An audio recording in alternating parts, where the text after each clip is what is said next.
Торжественно клянусь верно служить многонациональному народу Республики Башкортостан, укреплять и защищать ее суверенитет, строго следовать Конституции Республики Башкортостан и законам Республики Башкортостан, гарантировать права и свободы граждан, добросовестно выполнять возложенные на меня народом обязанности президента Республики Башкортостан. 1993 год. Первым президентом Башкортостана избран Муртаза Губайдулович Рахимов. Это событие носило эпохальный характер, свидетельствовало о смене общественной формации, о крутом вираже истории, о начале ее качественно нового витка.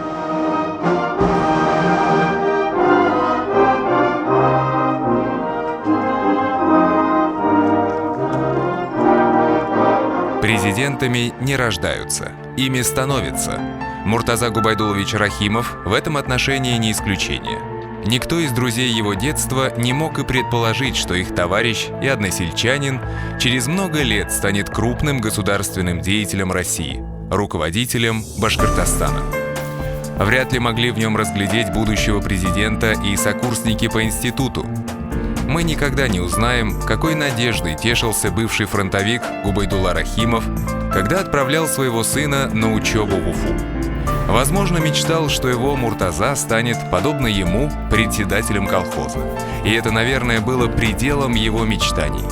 Но, как говорится, мы предполагаем, а Господь располагает, и пути его неисповедимы. В одном из интервью Муртаза Губайдулович сказал: «Я не стремился к власти, но и отказываться от нее не в моих правилах, потому что я всегда был и остаюсь государственным человеком и патриотом. Мне не безразлично, что происходит в республике и стране».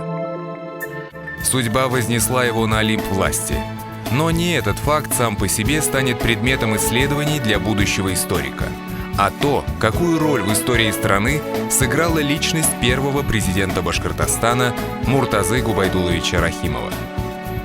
Давно замечено, что история развивается циклически, раз за разом воспроизводя схожие ситуации. В России идет неудержимый процесс распада государственности. Прежняя политическая система окончательно себя изжила. Народы бывшей империи больше не могут довольствоваться прежним положением вещей. Происходит распад империи. Начинается гражданская война. Башкортостан выступает за построение федерации экономически самостоятельных регионов обновленной России. Царскую Россию называли «тюрьмой народов», так как не все нации, входившие в ее состав, имели равные права. Не случайно в декабре 1917 года, сразу же после Октябрьского переворота, башкиры провозгласили свою автономию, которая мыслилась как гарант ее равноправия с другими территориями России, как механизм защиты ее населения от хаоса, царившего в стране. В отличие от Финляндии, Польши, Украины, стран Закавказья, Башкирия не собиралась отделяться от России. Башкирское национальное движение выступало за создание федерации областей и национальных республик, самостоятельно осуществляющих в пределах своих полномочий культурно-национальную, экономическую деятельность. Один из ярких лозунгов того времени «Да здравствуют Соединенные Штаты России!». В качестве лидера выдвинулся молодой историк, преподаватель и журналист Ахмед Заки Валиди, который в марте 1919 года добился официального признания Башкирской республики. Между башкирским правительством и центральной российской властью было подписано двухстороннее соглашение о советской автономии Башкирии, дававшее нашему краю небывалые доселе права. Схожая ситуация возникла через 70 лет после провозглашения Башкирской республики. Унитарные тенденции, усилившиеся после прихода к власти Сталина и достигшие своего зенита во времена Брежнева, низвели самостоятельность российских регионов к нулю.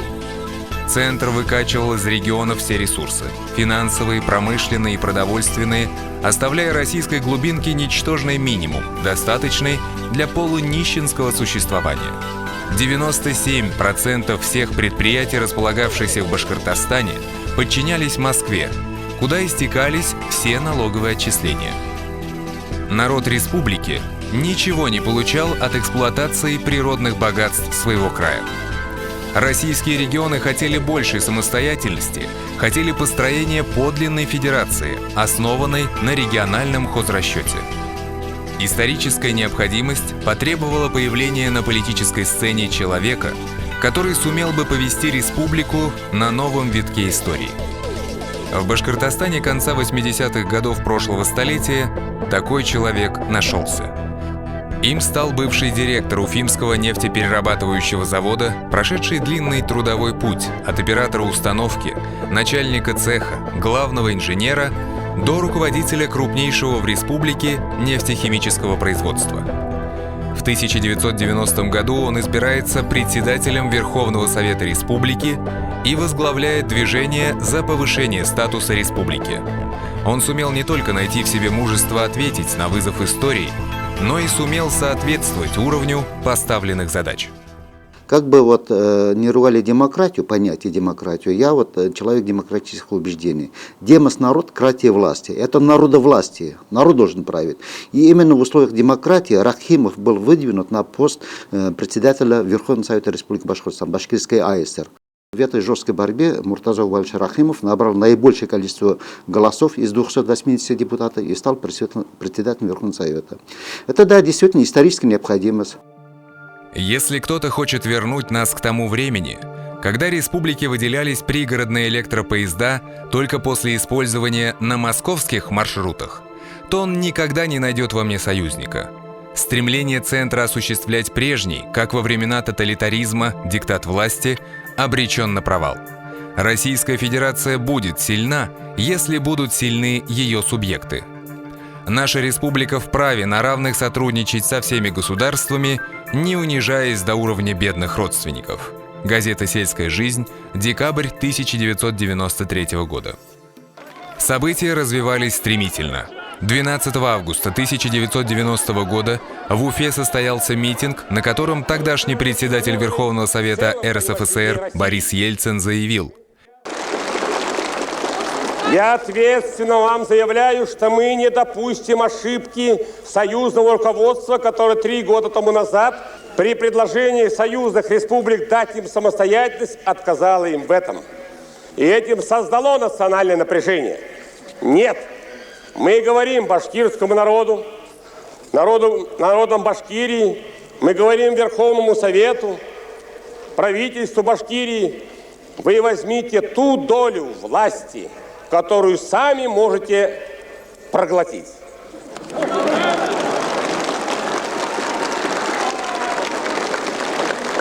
И вот 11 октября 1990 года Верховный Совет БССР принимает декларацию о государственном суверенитете Башкортостана.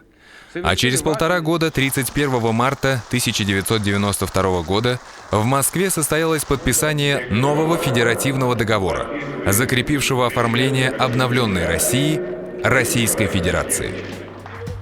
В то смутное время многие горячие головы критиковали руководство республики за соглашательство с центром, ставили в пример Чечню и Татарстан, отказавшихся подписывать федеративный договор и, следовательно, входить в состав России.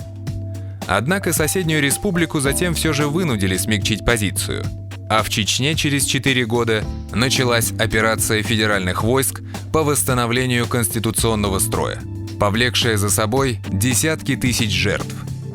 Муртаза Губайдулович четко осознавал свою личную ответственность за судьбу многонационального народа Башкортостана, твердо отстаивал свою позицию. «Мы не собираемся отделяться от России.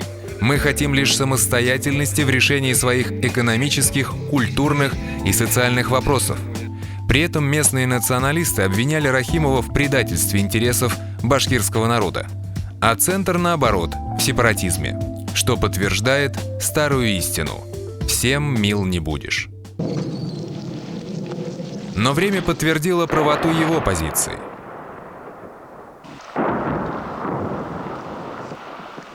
Чечня, пройдя все круги ада, все равно осталась в составе России.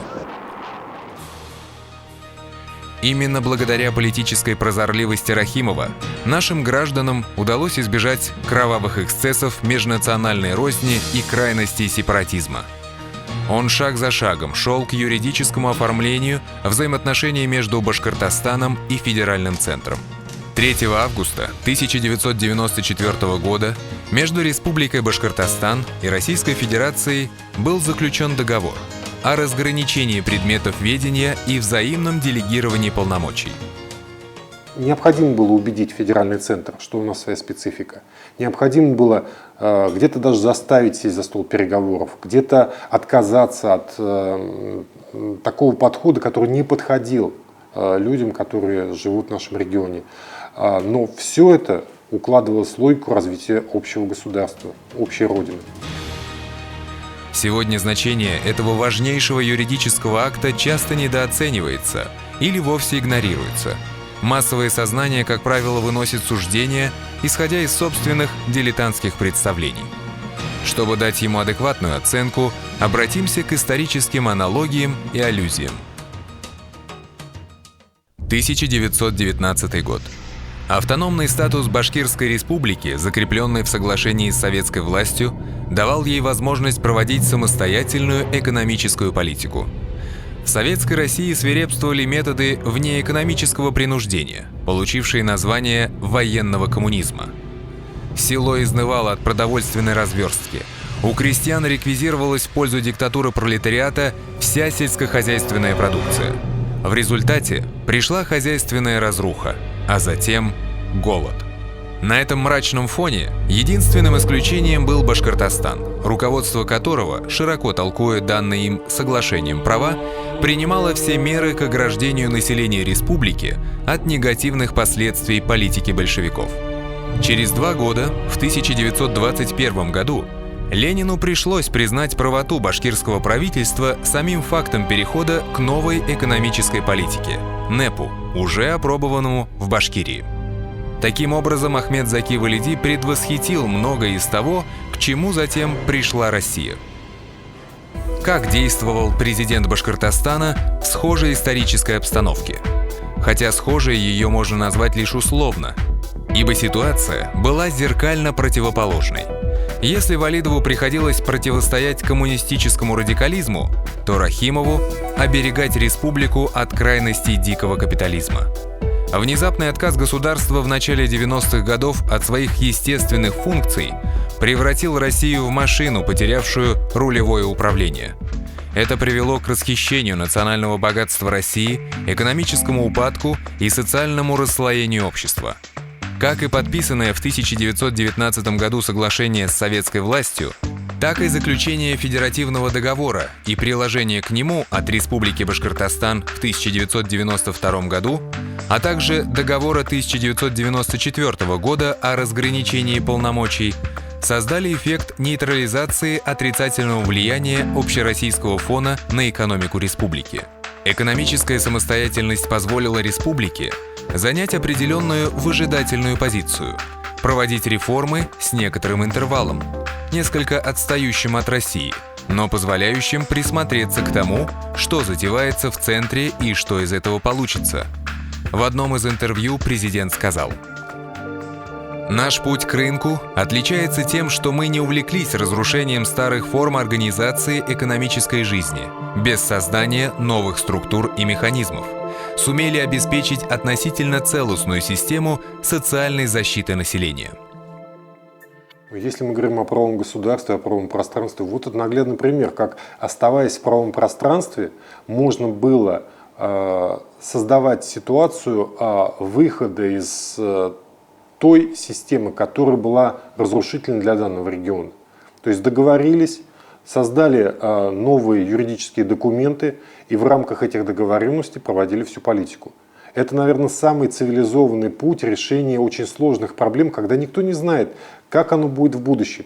Когда все нащупывается буквально по шажку, когда каждый раз необходимо принимать очень рискованные решения.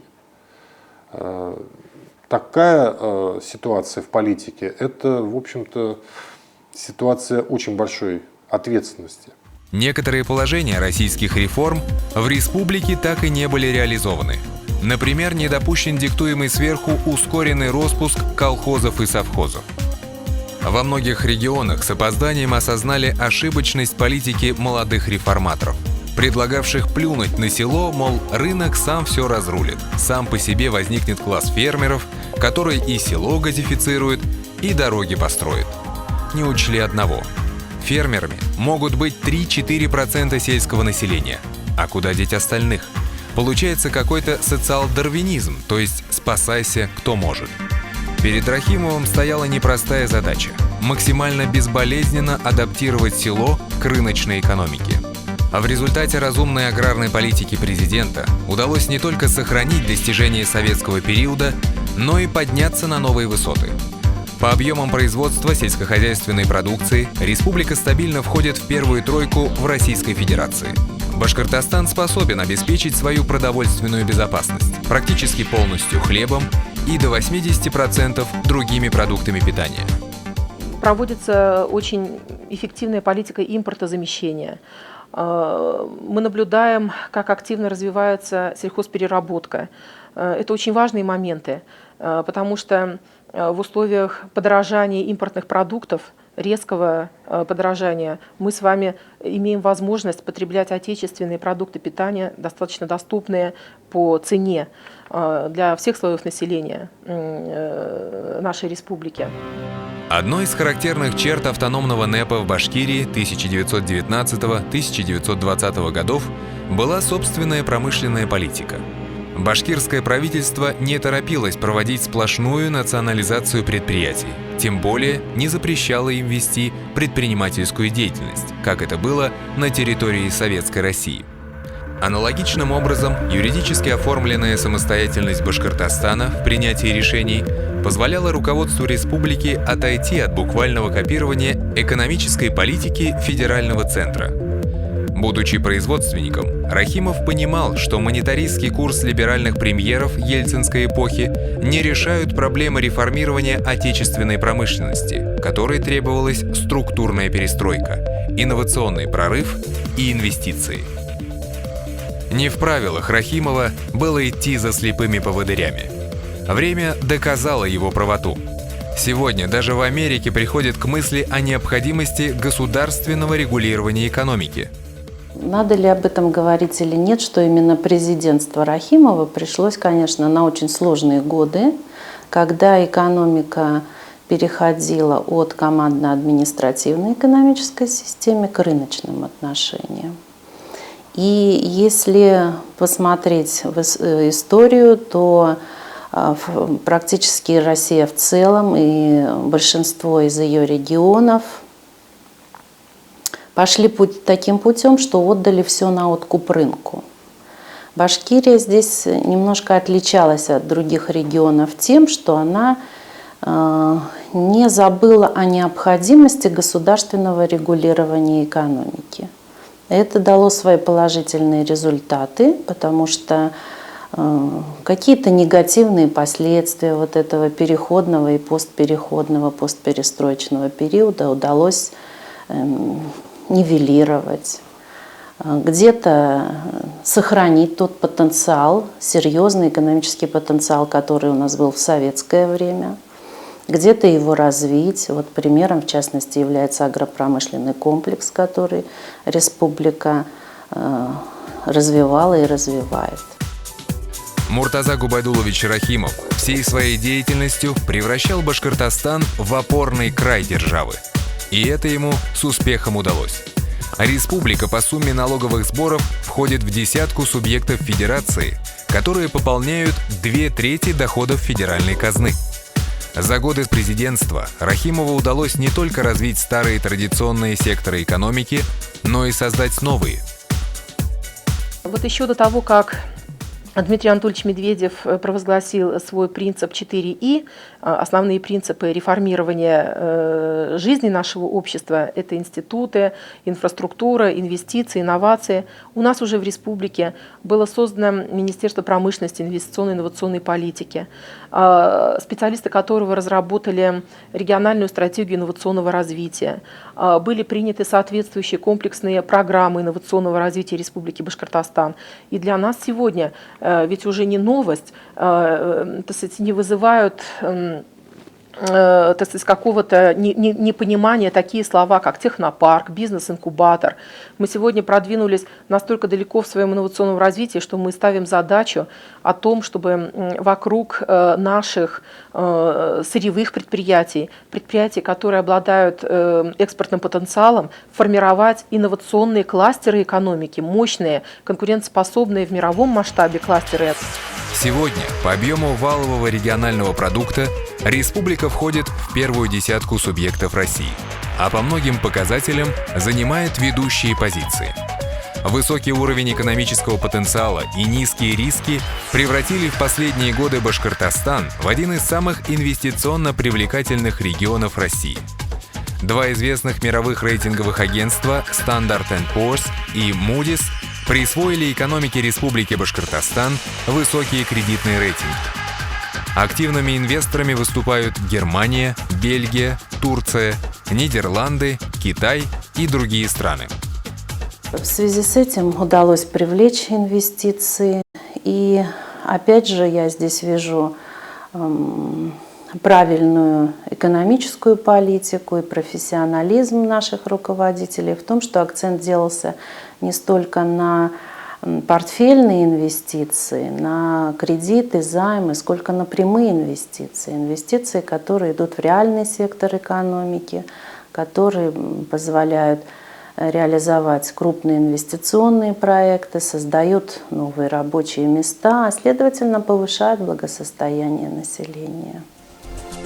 За последние 18 лет республика сделала гигантский рывок вперед. Это уже не та Башкирия, затерянная в длинном списке областей, автономных республик и округов РСФСР. Сегодняшний Башкортостан является регионом-лидером во всех сферах жизни современной России. Республика совершила качественный скачок. За годы президентства Рахимова в области экономики произошли значительные структурные изменения. И сегодня можно говорить о том, что она в значительной степени диверсифицирована, чего нельзя сказать в целом о всей России. Республика, несмотря на начавшийся кризис, закончила 2008 год, имея в активе 8% прироста внутреннего регионального продукта, что выше среднероссийского показателя. Созданная им модель политического устройства республики на первый взгляд немногим отличается от тех, что функционируют в других регионах России. Так же, как и везде, есть три ветви власти. Но это только на первый взгляд. В Башкортостане сохранен авторитет власти, к сожалению, утерянный во многих областях и республиках Российской Федерации, где у руля руководства оказывался криминалитет, где в результате дрязг между губернаторами и мэрами пускались на самотек жизненно важные для простых граждан проблемы. Олицетворять собой авторитет власти, а самое главное — быть тождественным ему — задача не из легких. Меня часто обвиняют в том, что я вмешиваюсь буквально во все. Меня что поражает? Спрашиваю, к примеру, одного так называемого губернатора, назначенного сверху, как дела с уборкой? А он мне в ответ: я в отпуске. Звоню второму, третьему, они тоже в отпуске. Как можно руководителю летом уходить в отпуск? Да, я хозяин, и у нас в Башкирии ни один глава администрации заикнуться даже не может, чтобы летом собраться в отпуск, иначе он завтра же слетит с работы. Журнал «Наш современник», апрель 1997 года. 1920 год. После того, как положение большевиков стабилизировалось, Ленин в разговоре с Ахмед Заки Валиди назвал соглашение с башкирским правительством ни к чему не обязывающим клочком бумаги. Таким образом, экономическая и политическая самостоятельность Башкортостана свелась к нулю. Российская Федерация скатывалась к унитаризму, что было далее, прекрасно известно из истории.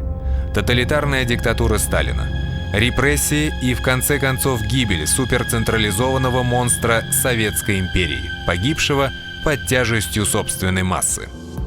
Сегодня складывается схожая ситуация.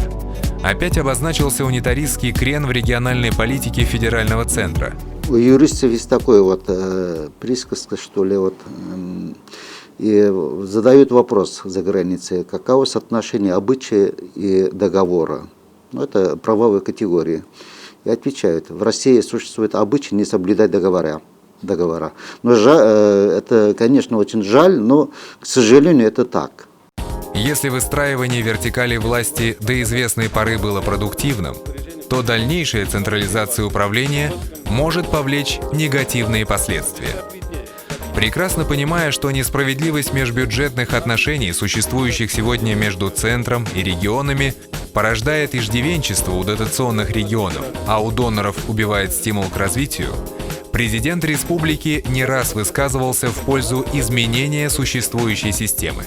Ведь именно федерализм сегодня является главным ресурсом развития России. Если брать за пример Францию, которая в данный момент является пятой по счету республикой, то сегодняшний Башкортостан является третьей республикой. Первая республика, автономный Башкортостан, была основана Ахмед Заки Валиди в 1917 году и просуществовала до 1920 года, когда большевики создали советскую модель автономии. Вторая республика, БАССР, просуществовала до 1992 года. Третьей республикой является современная Республика Башкортостан, архитектором и первым президентом которой является Муртаза Губайдулович Рахимов. Его творение, подобно крепко сколоченному судну, уверенно движется в будущее по волнам экономических ненастий и политических бурь, обходя подводные рифы и мели, отбивая нападения флибустьеров. И, как нам кажется, будущее в очередной раз докажет, что курс, взятый его капитаном, был верным.